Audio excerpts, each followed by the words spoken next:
corridors define the neighborhoods. If there's no strong business corridor, you can look to see how that then translates and affects the surrounding neighborhoods. This corner, you can say, was representing almost the world, because we have a Indian, Bangladeshi, Japanese, Mexican, Ethiopian, and Somali, and we built a community. Lake Street's been in a constant evolution. It's always different. There's always something going on. From a kid, it's just always been, if you wanted a haircut, Broadway. If you wanted groceries, Broadway. It's just always been the go-to place. It's a central location, and the owner here was my husband's cousin. It's a special place for all people to come and hang out, and there's children's dance studio here. Over here, we care more about you caring about the community than we do what color you are. It's community first. It doesn't matter, if you're purple. If you're in our community, you're part of us. One challenge has always been how to tell the story of all of the people who inhabit this space. And what happened last year kind of allowed that to happen in a way, because essentially what happened was we were ripped open. I mean, as a city, as a state, as a world, in a lot of ways, but we were sort of a literal representation of what that looked like. We felt very comfortable being in this neighborhood because we're minorities as well. We were doing well, definitely before the murder of George Floyd last year, and it was the most difficult year last year. It was March 15, 17 when the governor did the order that we had to close. So everybody closed here. Some businesses were still open. And then, but when the riots happened on May, my business was open. Our sales were pretty much zero. We didn't have no customer. And then this happened, After the George Floyd thing, I was literally talking to my wife about this. The next morning, a bunch of people sent me the video. And after I watched the video, I think I told my wife, our city's gonna burn.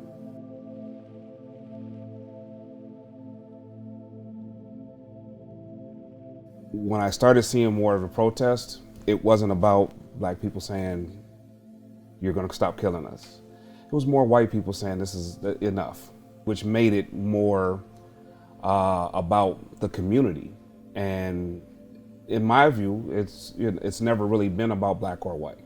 It's been about the people that we tasked to protect us, killing us. Doesn't matter what color you are. I said it, let my building burn, justice must be served. And I meant it, it's come out from my heart. We can rebuild building, but we cannot rebuild their life. I got 2 cameras in the restaurant, and I was watching how people were, stealing, breaking, running, pretty much damaged everything. It was crazy. It was very, very sad for most of us because we know that a lot of crazy stuff were happening on Lake Street. I'm getting calls that the shop is smoking. We got on the phone with 911 and called the fire truck, and with everything happening, the fire truck told them, get in line. We got 6 fires in front of you. After the first night when they started protesting, we were hit at Lake Wine and Spirits here. We were looted. They took a lot of liquor. The fires were going right in front of us. The last time I felt that way was when we escaped Vietnam. Would we live the next day or not? Is how I felt. You can be as mad as you want, but what you're not gonna do is you're not gonna burn our community down. Outsiders, you're not gonna come in and shoot at people. You're not gonna do any of that. We understand the anger, and we're mad too, but you're not gonna burn our community down. Our neighborhoods, I'm a couple blocks over, and our whole neighborhood pulled together, created an app, got on, and we policed our own neighborhood. We walked North Commons and made sure nothing was going on. Black, white, Asian, Somalian, right? Our whole neighborhood pulled together because there were no cops. I'm a survivor from 1975 war back in Cambodia. We tried to survive day in, day out for 4.5 years.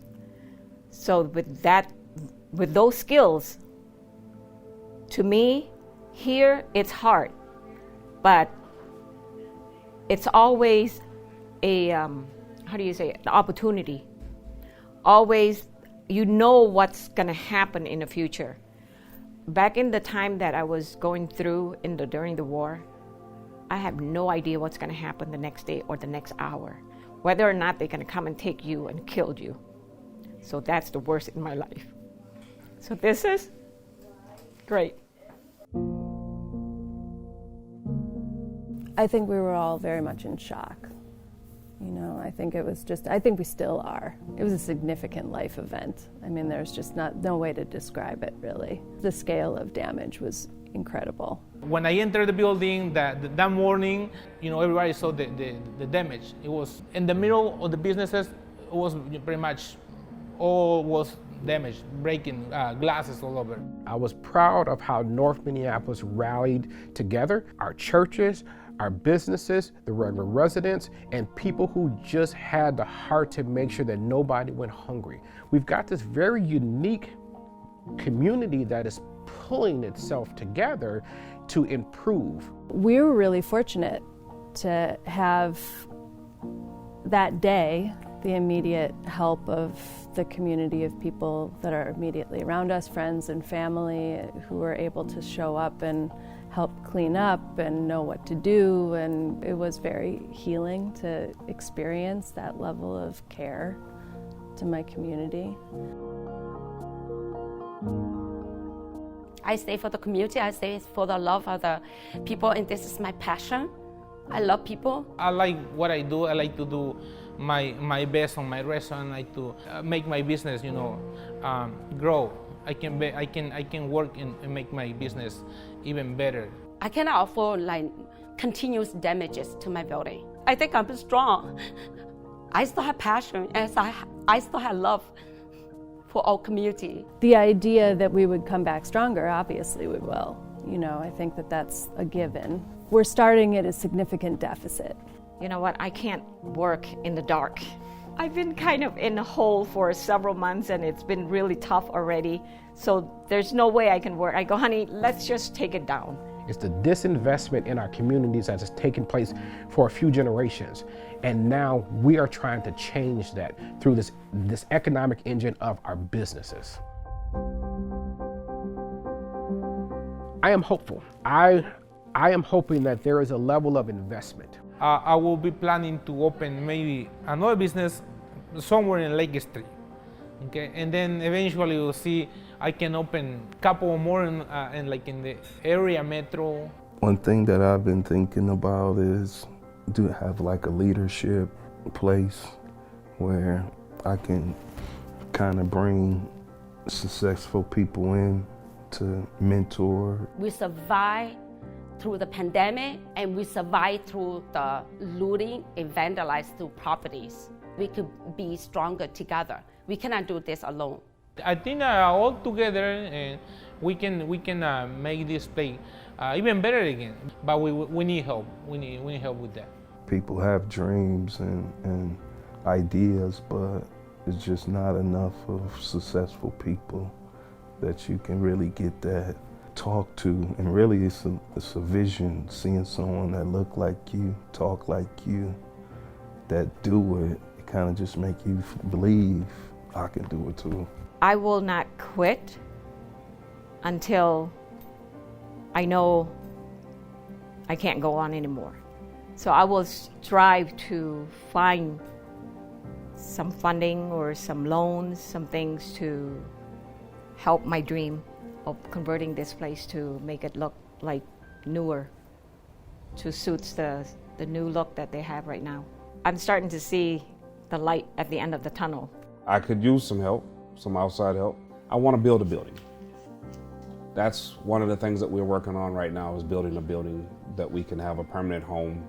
How realistic is that dream? I'm an entrepreneur. I don't believe in fail. So I'll make it happen.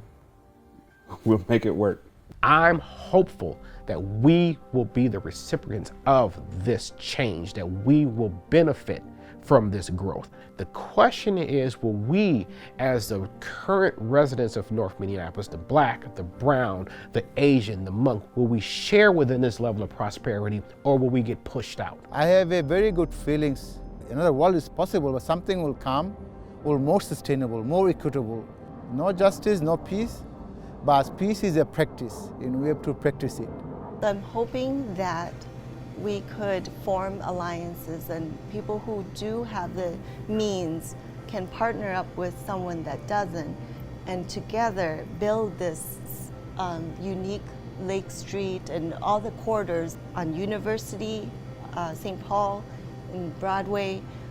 I hope that we have this kind of partnership. It's hard to do something alone. We would love to stay here as long as possible and grow with the city and reinvest our time and money into our neighborhood again. No guts, no glory. I am hopeful that this is the beginning of economic growth for this Broadway corridor, and then that will then trickle to our surrounding communities.